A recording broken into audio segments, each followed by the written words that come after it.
Malapit na raw makumpleto ng Independent Commission for Infrastructure o ICI ang pag-iimbestiga sa flood control anomaly ayon kay Pangulong Bongbong Marcos.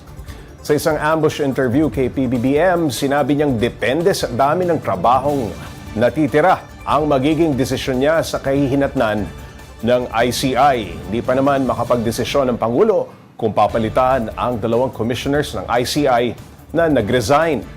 Umuugong na posible ng buwagin ang komisyon. Kaya balak ni ICI Special Advisor Rodolfo Azurin na sumulat sa Office of the President para linawin ang plano para sa ICI. But they really are coming towards to the end. Lahat ng kailangan imbestigahan na nila.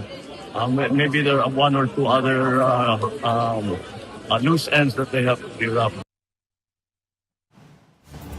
Ayon naman sa ICI, inihahanda na nila ang report ng kanilang accomplishments para ipasa sa Office of the President.